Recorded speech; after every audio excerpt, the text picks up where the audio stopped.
South ఇండియాలోని అతి తక్కువ ధరలకి రత్నాలనందించే ఏకైక సంస్థ 6JV. నమస్తే రమగారు. నమస్తే జయ. రమగారు, కార్తీక మాసం. ఈ మాసం మొత్తం చక్కగా మీ కార్తీక పురాణం ప్రతిరోజు వింటున్నాము. మనం డిఫరెంట్ ఛానల్స్లో డిఫరెంట్ టైమింగ్స్లో, అంటే అందరికీ వెసులుబాటుగా ఉండాలని చెప్పేసి డిఫరెంట్ టైమింగ్స్లో మనం ప్రజెంట్ చేస్తూ ఉన్నాం. అయితే మాకేమనిపించిందంటే, కార్తీక పురాణంతో పాటుగా శివ భక్తుల స్టోరీలు కూడా, వాళ్ళ కథలు కూడా ప్రజలకు అందించాలి, అది మీ ద్వారా అనిపించింది. ఎందుకంటే భోలా శంకరుడు అడిగిన వెంటనే వరాలు ఇచ్చేస్తూ ఉంటాడు. ఆయన చాలామంది భక్తులు ఉన్నారు కదండి, శివ భక్తులు, మనం చెప్పుకోదగ్గవారు. అది ఒక్కొక్క స్టోరీ కింద తీసుకొని ప్రజెంట్ చేద్దామని. శివభక్తుల గాథలంటే మనం తెలుగులో మనం సాధారణంగా శ్రీకాళహస్తి భక్తుల వలన ఏర్పడిన దేవాలయం కదా, మనకు తెలుసు అది. తర్వాత భక్త కన్నప్ప అని అలా చిన్న చిన్న గాథలు మనకు తెలుసుకొని, అయితే మనకి తెలుగు వారికి ప్రత్యేకంగా తెలియనివి ప్రత్యేకమైన గాథలు ఉన్నాయి. నాయనార్ల గాథలు ఇవేంటంటే తమిళ సంప్రదాయంలోవి 63 నాయనార్ల ప్రత్యేకమైన గాథలు పెరియ పురాణం అని ఆ పురాణంలో ఉన్నాయని చెప్తారు. పెరియ పురాణం అంటే పెద్ద పురాణం తమిళంది. అవును, తమిళ మూలంలోంచి ఎవరో పెద్దవాళ్ళు దాన్ని ట్రాన్స్లేట్ చేసి పెట్టినవి. 63 మందట. మనకి ఆళ్వార్లు 12 ఆళ్వార్లు అని చెప్తారు, 12 మంది ఆళ్వార్ల గాథలు. ఆళ్వార్ల గాథలు చెప్పుకుంటాం మనం, భక్త రామానుజులు, భగవద్ రామానుజుల గురించి అలా చెప్తాం కదా. అట్లాగే ఈ నాయనార్ల గాథలు చాలా ప్రత్యేకమైనవి. మనం ఈ భక్త కన్నప్పగా మనం చెప్పుకునే కన్నప్ప కూడా తెలుగు కన్నప్ప కాదట. ఆయన కూడా నాయనార్లలో ఒకడని ఆ కథల్లో ఉంది. తమిళ సాంప్రదాయమే అది కూడా. మనం ఒక స్త్రీ ఉండటం, ఆయనతో ఒక భార్య ఉండటం, మనం అలా చేసుకున్నాం కదా. తర్వాత ఏమో చిదంబరానికి సంబంధించిన నందుని చరితము వినుమా అని ఒక పాట వింటుంటాం ఘంటసాల గారిది. ఆ నందనార్ కూడా అక్కడ వాడే, చోళ రాజ్యంలో వాడే. చోళ పాండ్య రాజ్యాల్లో విశేషంగా శివభక్తి, నీకు తమిళియన్స్కి ఉన్నంత శివభక్తి, మురుగన్ భక్తి మన దగ్గర మనం అంత చూడం. అవును, అక్కడ భక్తుల గాథలు చాలా విశేషంగా చెప్తారు. దేవారం స్వామిని కీర్తించేవాడు కీర్తనలకి ప్రత్యేకమైన పేర్లు. ఆళ్వార్లు మనం ఎట్లా ఇవి చెప్పుకుంటాం కదా, తిరుప్పావ ఎట్లా చెప్తాం, రోజుకొక పాసులాగా దేవారం అంటారు దాన్ని, పూజించేటువంటి కీర్తనని. ఈ నాయనార్ల కథలు భలే ఇంట్రెస్టింగ్గా ఉంటాయి జయ. మహాభక్తి పరులుగా. ఓకే, మన కథల్లో శివుడు పరీక్షించేవాడుగా అక్కడక్కడనే కనిపిస్తాడు. మనం కూడా చెప్పుకుంటాం శివుడు పరీక్షించాడు అని. మన దగ్గర బాగా పరీక్షించేవాడు కృష్ణుడు. భక్తులని విష్ణువు బాగా పరీక్షిస్తాడు. వాడు పూర్తిగా శరణాగతికి చేరితే కానీ వాడిని కరుణించడని మనం భాగవత కథల ద్వారా మనకు తెలుస్తూ ఉంటుంది. నువ్వు తప్పిస్తే ఇంకెవ్వరూ లేరు అంటే తప్ప కరుణించడు హరి. కానీ శివుడు అట్లా కాదు. భోళా శంకరుడు ప్రార్థనా మాత్రంతో కరుణిస్తాడు. శివుడు ప్రశ్నించి, శివుడు తరిచి తరిచి వీళ్ళ భక్తిని పదే పదే చెక్ చేసినట్టుగా కనపడతాయి నాయనార్ల గాథల్లో. పరీక్షించాడు పరమేశ్వరుడు, పరీక్ష పెట్టాడు, భక్తిని పరీక్షించాడు అని చెప్పబడిన గాథలు బాగా కనపడతాయి. తర్వాత ఈ భక్తుల్లో కూడా పరమేశ్వరునికి ఒక్కొక్క రకమైన సేవ చేసేవాళ్ళు, ఒక్కొక్కళ్ళు ఒక్కో రకం సేవ. ప్రతివాడు అభిషేకము, శివారాధన, పువ్వులు పెట్టడాలు, ప్రసాదం పెట్టడాలే కాదు, ఒక్కోళ్ళు ఒక్కో రకం. చాలా చిత్రంగా ఉంటాయి, మంచి మంచి కథలు ఉన్నాయి. వీళ్ళు వెంబడి ఒక కథ చెప్పుకుందాము. ఈ నాయనార్ల గాథల్లో నుంచి ఎరిపాత నాయనార్ అనే ఆయన గురించి చెప్పుకుందాం. ఇవేంటంటే పేర్లు కొంచెం తమిళ పేర్లు, స్లాంగ్ తెలుస్తుంది, స్లాంగ్ మనకు తెలుస్తుంది. ఒకవేళ నేను ఏదైనా అక్షర దోషాలు ఉంటే తమిళ్ తెలిసిన వాళ్ళు నన్ను మన్నించండి, ఎందుకంటే తెలుగులో ట్రాన్స్లేట్ అయినప్పుడు ఆ పుస్తకంలో ఏ పేరు దొరికితే మనం అదే పేరు చెప్పగలుగుతాం. అందులో వాళ్ళు పలికే విధానం వేరుంటుంది రమ్మగారు, మనం మాట్లాడే విధానం వేరుంటుంది తెలుగులో కూడా. మనం కనిమొళి అని రాస్తాం, కనిమొళి అని చదువుతారు, రీ చదువుతారు వాళ్ళు. వేరే అక్షరం తేడాగా ఉంటుంది కదా, రీకి తేడా ఉంది. సేమ్ డిట్టో అదే అక్షరం కాకపోయినా క్షమించాలి నన్ను మాత్రం. ఈ ఎరిపాత నాయనార్ కథ చాలా చిత్రంగా ఉంటుంది. ఈయన ఎక్కడ చోళరాజ్యంలో కరుపూరు అనే ప్రాంతానికి చెందినవాడు. అక్కడ అంబరావతి అని ఒక బ్రహ్మాండమైన నది ప్రవహించేదట. అక్కడున్న పరమేశ్వరాలయం పశుపతినాథుడు. ఈ పశుపతినాథుడు మనకి ఎక్కడ కనపడతారు? నేపాల్లో ఉన్నాడు. పశుపతినాథ్ మందిరం నేపాల్లోనే కదా ఉంటుంది. అయితే ఇక్కడ పశుపతినాథీశ్వరుడు పేరుతోటే ఒక ప్రత్యేకమైన శివాలయం ఉందట.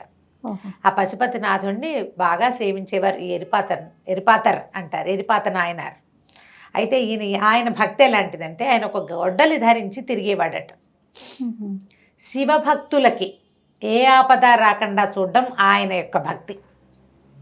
బాగుంది. ఒట్టి శివసేవే కాకుండా భక్తులకు కూడా ఏమి ఉండకూడదు, ఏ ప్రాబ్లమ్ రాకూడదు. శివభక్తులకు ఏదైనా ఇబ్బంది అయితే ఈయన పరిగెత్తుకుంటూ అక్కడికి వెళ్ళేవాడు. గొడ్డలితోటైనా వాళ్ళకు వచ్చిన కష్టాన్ని నివారించేలాంటి ప్రగాఢమైన శివభక్తి పరుడు. సూపర్. భక్తిలో ఒక్కొక్కళ్ళది ఒక్కొక్క లెవెల్ ఉంటుంది. ఈయన ఏంటంటే హింసకి పాల్పడైనా సరే ఒక శివభక్తుడిని రక్షించాలి, ఇలా ఉండేది. ఈయన గొడ్డలి ధరించి తిరిగేవాడు. ఎవరికి ఏ సహాయం కావాలంటే ఆ సహాయం చేసేవాడు. ఈయన ఉన్న కాలంలోనే ఒక మన శివగామి అండాళ్ళని ఒక ఆయన ఉండేవారట. శివగామి ఆయన పేరు. ఈయన ఏంటంటే మహాభక్తుడు. ఈయన రోజు పరమేశ్వరుడి కోసం పువ్వులు సేకరించుకునేవాడట. పువ్వులు సజ్జ నిండా పువ్వులు తెచ్చి దండలు గుచ్చి స్వామికి ధరింపజేసేవాడు. పశుపతినాథుడికి ఇంటి దగ్గర ఎక్కడ శివాలయం ఉంటే అక్కడికల్లా ఇచ్చేవాడు పువ్వులు. ఆయన బర్లల్లో ఆయన భక్తి అది. పెద్ద మొదట చెప్పుకున్న ఎరిపాత నాయనారు పద్ధతి ఏమో హింసతోటైనా శివభక్తులను రక్షించాలి, ఆయన భక్తి. ఈయనేమో ఈ పుష్పమాలికా సమర్పణే ఈయన భక్తి అన్నమాట.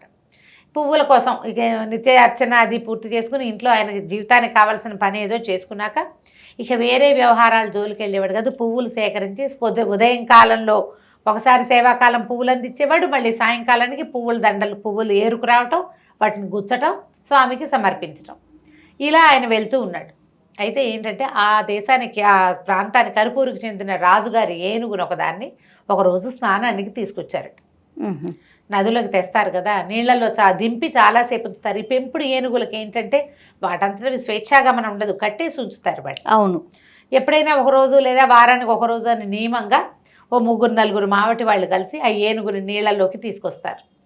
అది చాలాసేపు దానికి తిక్క తీరేదాకా నీళ్లలో ఉంటుంది.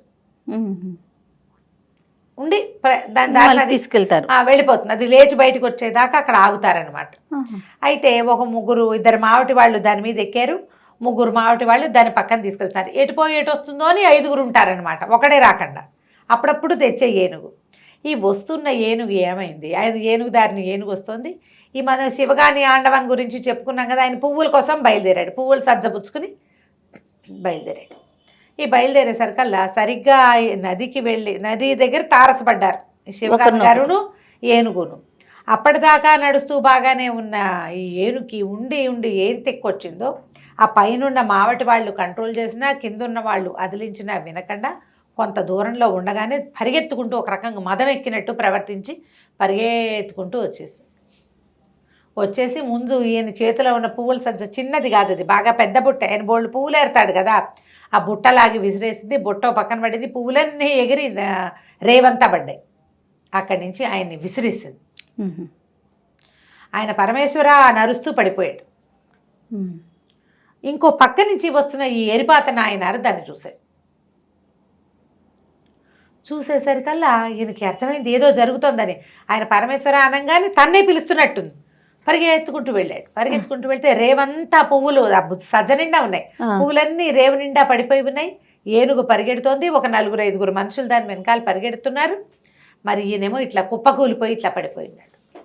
ఇంకేముంది, పరమశివుడు పడిపోయాడు. ఈయన ఆగలేక భుజాన గొడ్డలు ఉంది కదా, ఆ ఏనుగు కాళ్ళకేసి విసిరేశారు. ఓహో, కాళ్ళు తెగి ఏనుగు నడగొండలాగా కుప్పకూలిపోయింది నేల మీద. ఈయన ఈ మనిషిని లేవనెత్తి ఒక్క పరుగును వెళ్ళి గొడ్డలు తీసుకుని ఏనుగుని సంహరించాడు. కొట్టేశాడు. దానికి మర్మఘాతం ఎక్కడ తగలకూడదో దెబ్బ, అక్కడ దెబ్బ కొడితే అయిపోతుంది. వెంటనే ఈ మావటి వాళ్ళు విరుచుకుపడ్డారు ఆయన మీద. వాళ్ళు రక్షించే ఏనుగు మీద ఎవరైనా పడితే ఏనుగుకి మదం ఎక్కడ సహజం కదా, వాళ్ళు మీద పడేసరికి ఈయన వాళ్ళని కూడా సంహరించేశాడు. ఆగలేకపోయాడు. ఒక శివభక్తుడు పువ్వులు కోసుకెళ్తుంటే ఇంత పని జరుగుతుందా? అక్కడి నుంచి హాహాకారాలు చేశారు చుట్టుపక్కల ప్రజలంతా. రాజుగారికి వచ్చింది వార్త. ఎప్పుడైతే రాజుగారికి ఈ విషయం తెలిసిందో ఆయన పరిగెత్తుకుంటూ వచ్చేసరికల్లా ఈ చంపింది ఈయనని తెలిసిపోయింది. తెలిస్తే ఆయన ఏం చెప్పాడంటే, శివాపరాధం చేశారు నీ ఏనుగు మావటి వాళ్ళు కూడా, అందుకని నేను ఏనుగుని సంహరించాను. మావటి వాళ్ళేమో నా మీదకి వచ్చారు కాబట్టి వాళ్ళని చంపవలసి వచ్చింది అని చెప్పేసరికల్లా అప్పటికే రాజు కూడా మహాశివ భక్తుడు. ఆయన శివాపరాధం అనగానే దిగులు పడిపోయాడు. అయ్యో నాది పొరపాటు, నేను ఈ శివాపరాధాన్ని చేసే ఉద్దేశం ఉన్న ఒక ఏనుగుని కొంతమంది మావటి వాళ్ళని పెట్టుకున్నాను, మీరు వాళ్ళని చంపి మంచి పనే చేశారు. ఇలాంటి పరిస్థితి కల్పించినటువంటి నన్ను కూడా సంహరించండి, మీ పవిత్రమైన ఆయుధంతో సంహరించద్దు, నా కత్తితోటే మీరు నా మెడ ఉత్తరిచ్చేసేయండి. రాజు కాళ్ళ మీద కూలి నుంచున్నాడట కత్తిచ్చి. కత్తి పట్టుకునే సరికల్లా ఈయనకి ఎరిపాత నాయనారు కనిపించింది.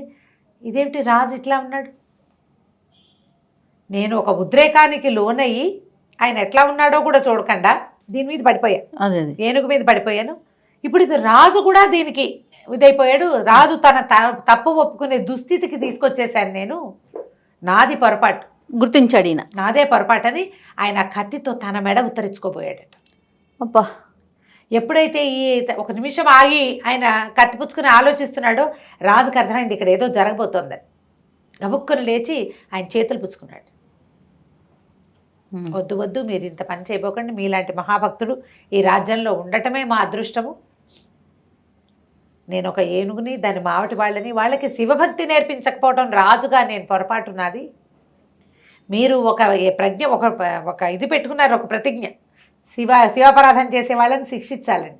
మీ ప్రకారం మీరు శిక్షించేశారు, రాజుగా నాకు పడవలసిన శిక్షని మీకు వేసుకోవద్దు అనేసరికలు గంటలు మోగినాయట. ఎక్కడి నుంచో పైనుంచి పుష్పవృష్టి కురిసిందట.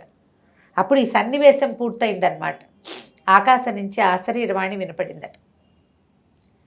ఈ పరమేశ్వరుడే ఈ సన్నివేశాన్ని కల్పించాడు.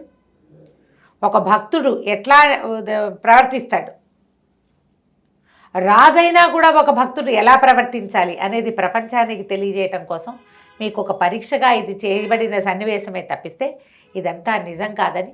ముందు ఆ శివగామి ఆయన పడిపోయాడు కదా, ఆండాల్ శివగామి ఆండాల్ పువ్వులు కోసి ఆయన లేచి వచ్చాడట. ఓకే. తర్వాత మరణించిన ఏనుగు 5 మావటి వాళ్ళు లేచి నిలబడ్డారు. బా! దేవదుందుభులు మోగినాయట. పరమేశ్వరుడు వాళ్ళకి ఇట్లా మెరుపు రూపంలో సాక్షాత్కరించాడు. భగవంతుడు కల్పించిందే, లేకపోతే ఒట్టి పుణ్యానికి ఒక ఏనుగుని చంపేయటం అంటే అది ఎంత పెద్ద క్రియ. అవును అవును. తన భక్తి, తన ప్రతిజ్ఞ అంటే శివభక్తుల్ని రక్షించాలన్న ప్రతిజ్ఞని నిరూపించుకోవడానికి ఎంత పనైనా చేస్తాడు భక్తుడు అనేది ప్రపంచానికి చూపించడం కోసం ఏర్పరిచిందే ఇది. వెంటనే వీళ్ళంతా లేచి వచ్చేసారు. అందరు చాలా సంతోషించారు. ఈ ఏరిపాత నాయనారు ఆ తర్వాత చాలా కాలం పశుపతినాథ సన్నిధిలోనే ఆ కర్పూర్లోనే ఉన్నాడట. రాజుగారు కూడా విశేషంగా ఈయన్ని సేవించేవాడు. ఇదొక గాథ. వచ్చే ఎపిసోడ్స్లో ఇంకా కొత్త గాథలు, కొత్త కొత్త పేర్లు, కొత్త రకమైన భక్తిభావాలు, మనం ఎప్పుడూ వినని కొత్త గాథల్ని ఇంకొకరిని చెప్పుకుందాం. తప్పకుండా అండి. నమస్తే రమ్మగారు. నమస్తే.